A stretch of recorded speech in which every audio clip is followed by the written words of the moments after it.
Okay, revolution. I call this the demographic catastrophe of Cuban Europe. It's 95% of Jews left.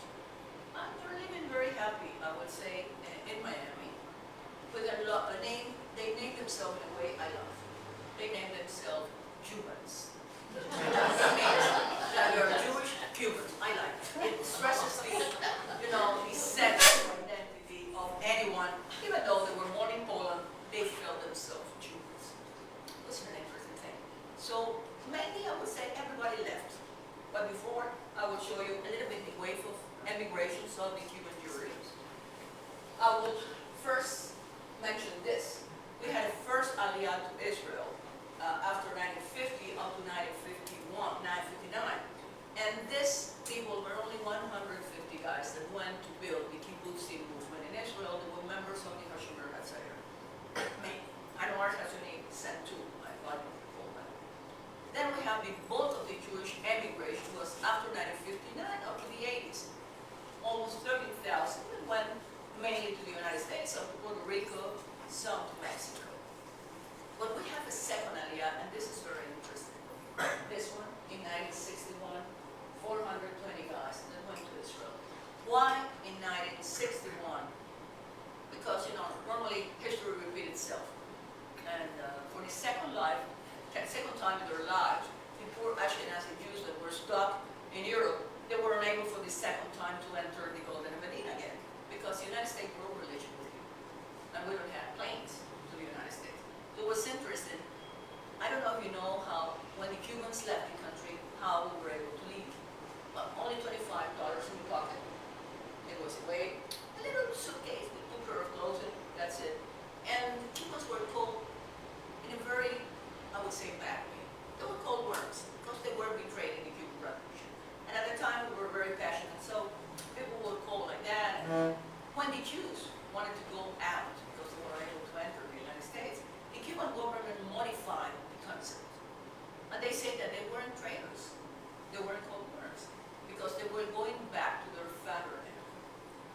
The Cuban government put charter planes to drive them to Israel, and it was the only minority that was able to get out their electrical appliances and furnishing by boat.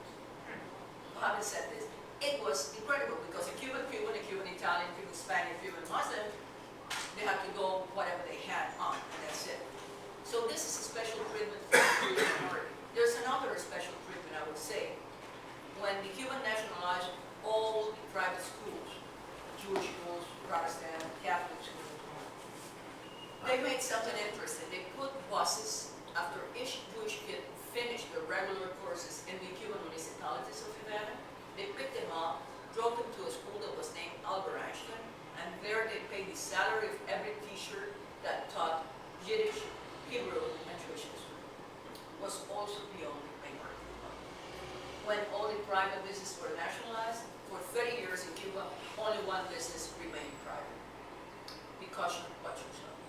The Cuban government never touched it. So it's interesting how they approached the Jewish minority. And the last rule that I mentioned is after 1992, we had a third process of Aliyah that is still happening to Israel. We have sent 1,500 people from the Jewish community to Israel. This week we will have 50 more that will depart to Israel. So this is something that is, I would say, not precisely strengthening the Jewish community because all the jobs first are there. Yes. What is driving the migration now? Because you've been talking about how well they've been integrated into the society. Okay, it has never been a cause of anti-Semitism, never. The 95% of the Jewish community that left was on account of the revolutionary laws that nationalized private businesses. The majority of the Jews that were living in Cuba had stores, there were factories, there were industrialists, so they had to go. Why after 1992 we have this third movement of Aliyah? We Cubans are a little bit, which means that we call special the worst moment of our life. So we started a special period. That was the moment that a lot of Cubans wanted to go out because we lost 35% of our GDP. Good. And 20 hours of blackouts, no transportation. It was really an awful moment, and it was on account of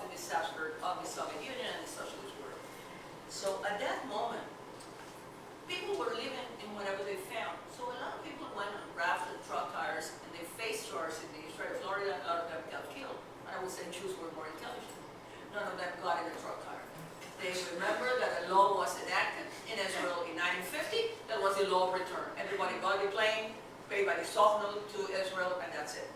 That is why people start leaving. Because mainly, and it's not a process that only happens among Jewish people, it happens among the Cubans, because Jews are not aliens or part of the Cuban society.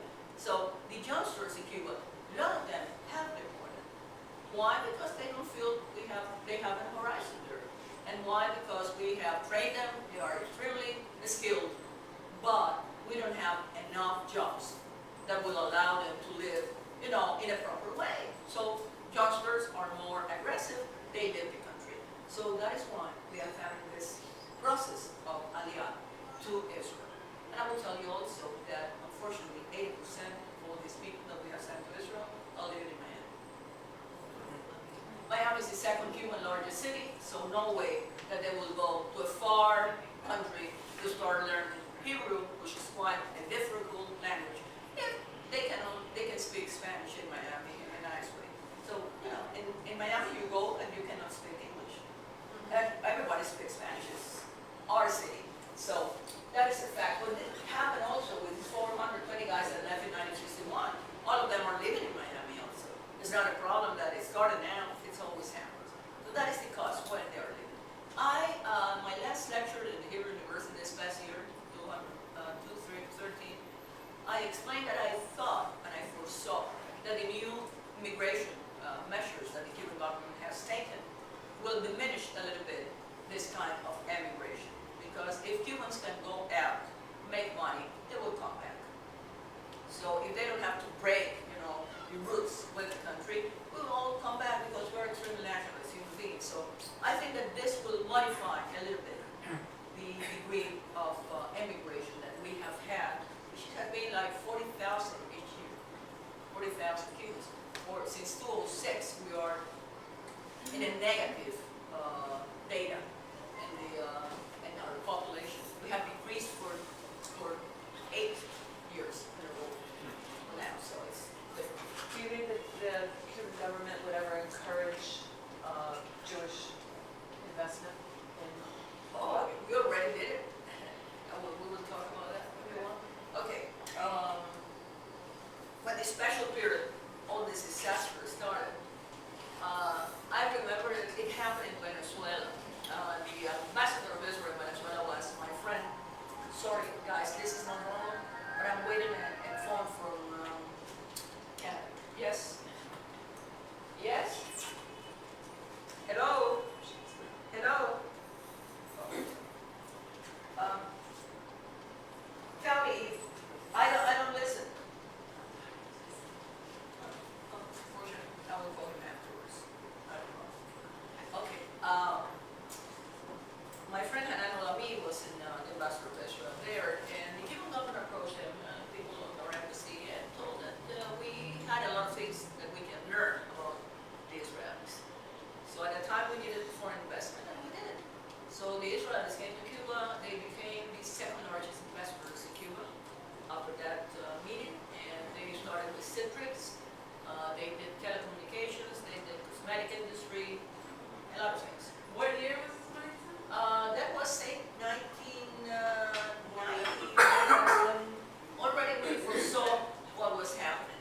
So my Israeli friends are coming to Cuba, and you cannot deny, even though the companies were not Israelis, they were dummy companies created in Panama or whatever, but everybody knew that they were from Israel, because one, they lived in Tel Aviv, and the chairman of the board in the Israeli side was Rafi Eitan.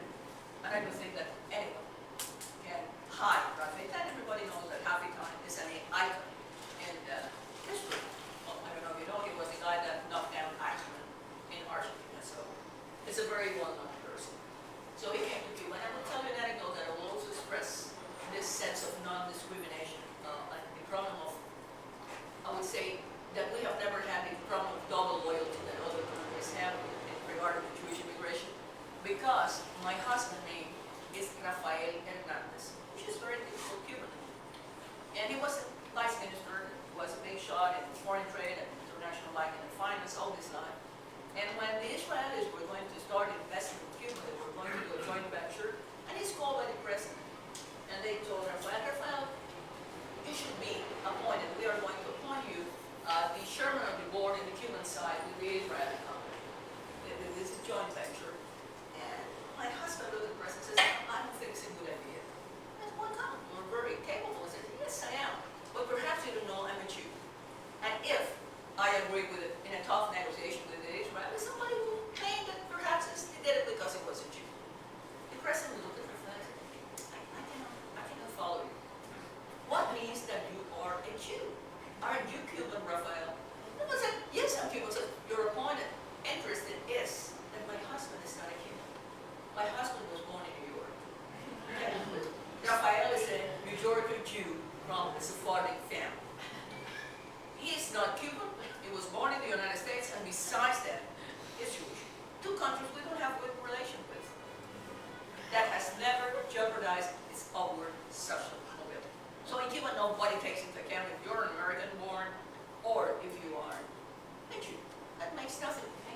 nothing for us in terms of integrated into the society. We have Jewish people ministers, central committee guys, head of the security forces for many years was a Jew, very good friend of mine. So telling you this, never Cuba has had an attitude as other socialist countries toward the Jewish minority. Sorry, you will go in a question. Oh, I just wanted to back up and not sure I understood. Did you say that 40,000 people a year Yes. in Cuba? That's the statistic. And since 2006, negative data, and the increase of the population will be increasing every single year. For many reasons, not only the immigration, I would say also that we have a very low fertility rate, very low, almost negative in terms of other countries. And because we have all the anticonceptive methods and abortion is legal, and all the things.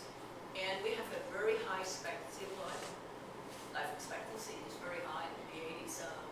We'll have 79 for women and 80 something for women and 78 for men. So it's like 79 as an average. So that decreased the population. And if we have immigration of young people, that is a problem we have, and we have to face in the future. Because we are losing the reproductive force, labor force. That is a problem. So I think that the immigration policy change on account of that also. And are there obstacles for them leaving? Now, no, the immigration law erased those obstacles. Before it was very costly, I would say. You had to pay $150 for the white card. You had to pay $200 for the invitation letter. Now the government annulled that. We don't need the invitation letter, so we don't need the white card. The only thing you need is a visa, if you get it. And that will be where Cubans will pray to all saints. Because it's very difficult to get a foreign visa in this country. Now the Americans are giving more, but for many years it was almost inaccessible. And they don't give a lot of visa because they fear the Cubans will become immigrants. So a lot of countries don't like that. But that is fine. Okay, let's show you this. Everybody left Cuba, but my friend is showing remained. I will tell you that. Abraham remained. This is the symbol, and this is our kosher shop that we this year in Havana. Perhaps you could see it. Other people also remain.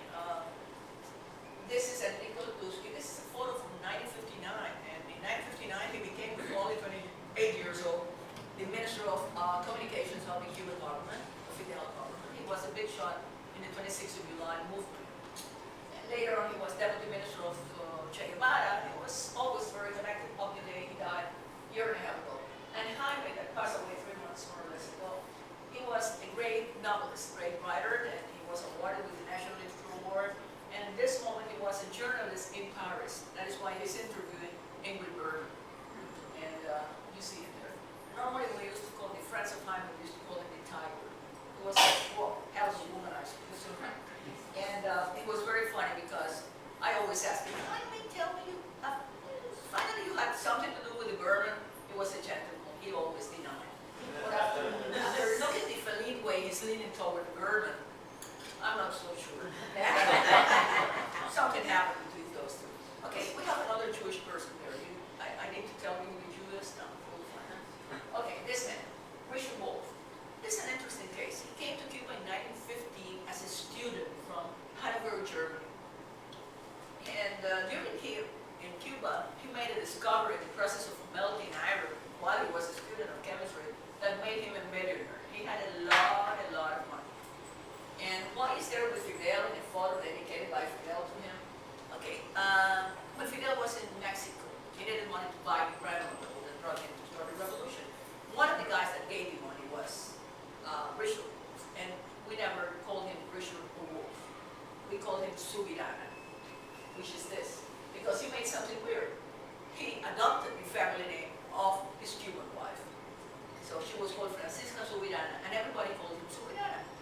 At the beginning of the revolution, Fidel talks him and said, Subirana, I would love you to be the Minister of Finance of the revolutionary government. Subirana, unfortunately, he said no, he would have been very good. But he said no. And what he said also, like Martin Luther King, I have a dream. And Fidel asked, what is your dream? He says, I would love to be the first Cuban ambassador in Israel. Only problem, Fidel raised their hand, go to Israel. The guy went to Israel, bought a beautiful plot of land in Herzliya Bituach, hired the best architect, built a gorgeous embassy full of papaya remember his beloved Cuba, bought the cars of the embassy, and paid the salary of every single diplomat. It was the embassy that never cost a dime to Cuba. He was extremely well-to-do. He died in Israel, and his money went to the foundation of the Wall Foundation. The Wall Foundation that gives this like Nobel Prizes in Israel was made with his money. So this is this Cuban ambassador in Israel that we have. And I think this and Fabio Lobar, the Abraham Singh Commission mentioned, were the two guys that were really instrumental in designing a nice policy toward the Jewish minority. Okay, some data of the Jewish community I would like to share with you. First of all, I have a concept that I believe that recognizing the Jewish community only as part of the Cuban religious space is not precisely the most wise movement, and I would say.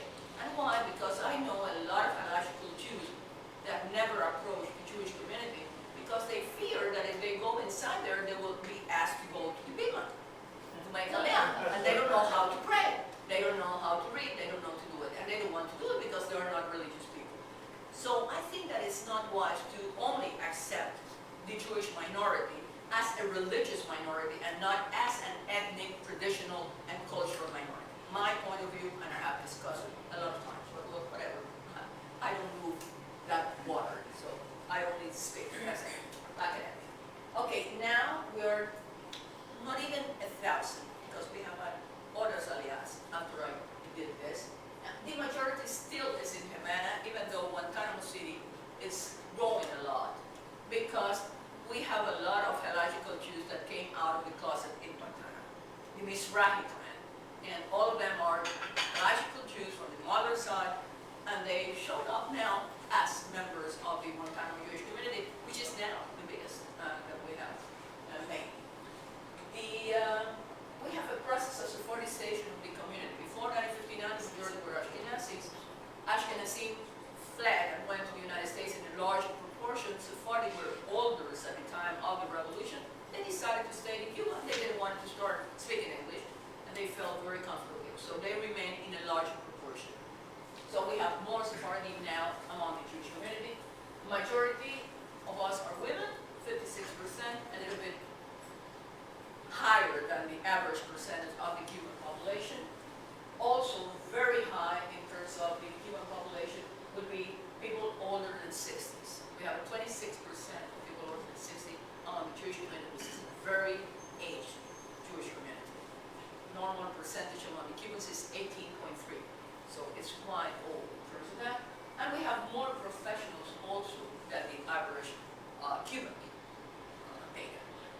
Jews are more, studied more in this time as this time. So we have 7 synagogues, one that is called Orthodox, and we do always like this, impossible to be Orthodox in Cuba. That's it. You don't walk to shul, you get a bus, or you get a taxi, or you get whatever. We have a tiny mikvah like this, infected with the waters of old Havana, and nobody will dare to go inside. So it's impossible to be Orthodox in Cuba. You work on Shabbat. Somebody asked me, we work on Saturday? Yes, we work on Saturday. So it's not precisely a possibility of being Orthodox. And we have 10 Jewish communities in all these places, and still 5 active cemeteries. This is only to show you something that I find very interesting. I wrote an essay published at the Hebrew University on this. The relationship between the Jewish community and Jose Marti. It is really amazing. Every single activity before 1959 will be presided, Jewish activity will be presided by Jose Marti. This is a Zionist activity. You see Herzog, you see Weizmann, you see this. Every time you see the photo of Marti, the Cuban Jewish community worship Marti as if they were Cubans. They wrote 7 books in Yiddish, 3 books in Spanish with Jose Marti. It's the only ethnic minority in Cuba that have done that. So it's interesting. And I find a very logical explanation. Marti was the man that said that you cannot discriminate by race, religion, to any human being. So they felt very comfortable with Marti ideology. And beside is the, I would say, is the core of the Cuban ethic, the thinking and the thoughts of Jose Marti. This is only to show you that the Cuban Jewish community wrote a lot. Here is a book of Marti in Yiddish that I mentioned. It was written by Eliezer Aronofsky. This was written by my friend Marcus Madarin. This Google man, these people are living in Miami, Jose and Sonia Wiener, that both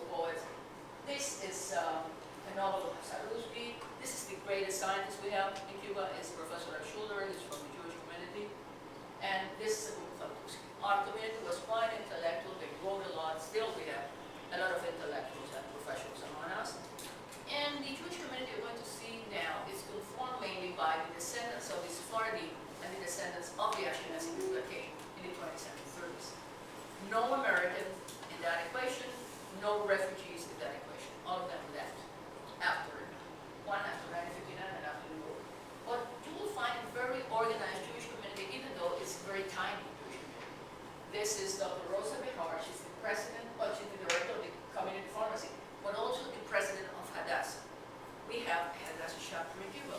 And even though our stand politically is not precisely pro-Zionist, we have another Zionist organization also acting in Cuba, which is the Taglib. We have a birthright movement here, and we send kids every year to Israel to see whatever is happening. This we also have a B'nai B'rith chapter in Cuba. They're helping the Senior Daycare Center. They have a Tzedakah Relief project with the old people. And this is our Senior Daycare Center, for me, the best rabbi initiative that we have in the Jewish community, because it's really, you know, these people are widowers, they're old people, they're almost alone, the kids have left the country. So it's very important for them to know that they have a community, you know, that they have this sense of belonging to a family, broader family. So they're brought here with the band that we have, and they're taught, and they have masseurs, and they do dance classes, and they learn crafts. So it's really a very important initiative. And even though we are old in the Jewish community, I want to finish with a hope.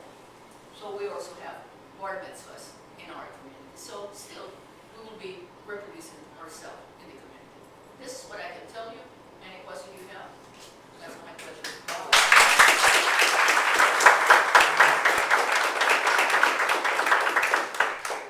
A couple of questions, actually. The United Hebrew Congregation, the American Reformed Temple, did they ever build a building in Havana? Never. They bought land, actually. I mean, I would say in the 50s. They bought land in 16th and 5th Avenue, I think it was the address. They never built. Why? They had rented the space in G Street, very near my home.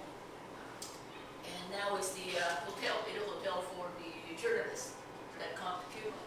And that was the place where the United States was, but they never built. And I heard, is this correct, that their Torah scrolls ended up in the Orthodox synagogue in Israel? Okay, the man that was a showhead, Abraham Berzan, in my concept, he was the only guy among the Jewish community that had a historical sense. Historical, he was the only one. He wanted always to preserve whatever was Jewish. And when the building of the United Hebrew was given to the state, because, you know, it was the only of all the buildings of Jewish people here that was given to the state was that. And it was given, he went there and picked up all the documents and picked up the Torah scrolls and the seats that they had there and the menorah they had, everything he brought it to, out of Israel, to the Orthodox synagogue. And that is where they are, because Abraham did it. I said personal initiative. He did it, and fortunately we have those documents there. So when did United Hebrew go out of existence? Well, they really maintained it alive, I would say, as a fiction for many years, because, you know, there were no people to go there. But nevertheless, they didn't want to give the place out, and they wanted to maintain that building. So they did it up to the 80s. And that was it. That was, you know, everybody was dying, all the elder people that would be in any way related. For example, the vice president, I remember, was my good friend, one of the great artists, Cuban artists, Sandro Lallier, the artist who painted the sculpture. And Sandro was cool because he was a refugee he was a guy that came during the war, and he remained in Cuba. And he was the vice president. But Sandro never, he was not precisely Jewish. He was Jewish, but, you know. And he went there and he maintained it. That was impossible. So they finally give it to me wrong. But it's the only one. The Bet Shalom Synagogue, the Adonai Israel Synagogue, and the Sephardi Temple remain big places, remain in the hands of the Jewish community. I would say the Sephardi and the Adonai Israel entirely. Bet Shalom sold part of the building. It's a big building to the Ministry of Culture. And now we have a theater group there that is going to the ground. But that's it. The rest is there in the hands of the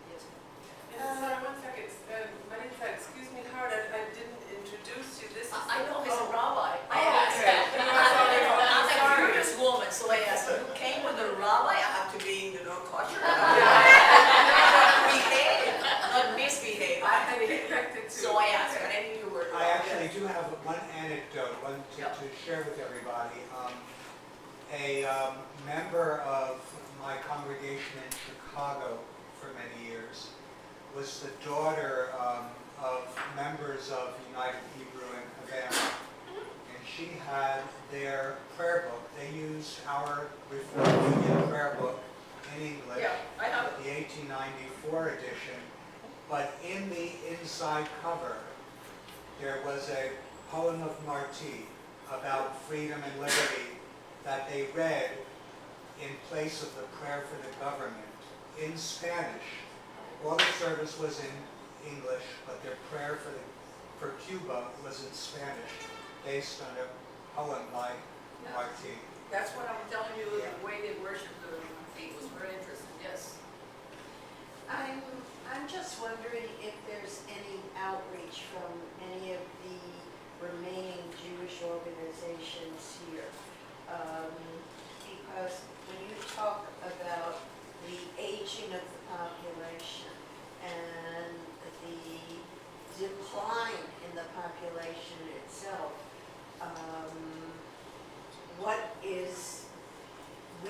will Judaism in Cuba survive? Okay, I will answer you. I always argue with the best demographer in the Jewish world, which is my good friend Sergio de la Perla from the Hebrew University. Sergio always, his prognosis of all the tiny little Jewish community of the islands of the Caribbean says that we will disappear. That's what always Sergio says. And every time I'm in an international congress, I fight with him and say, no, Sergio, that will never happen. You know why? On account of a joke. You know, the joke that the world is going to be disappeared under a big flood, you know, the water is weak.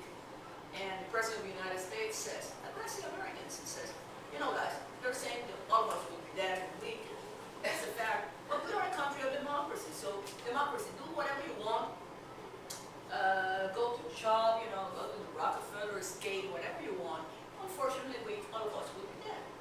And the President of France addressing the French people, and he says, you know, the previous president said that he's the country of democracy.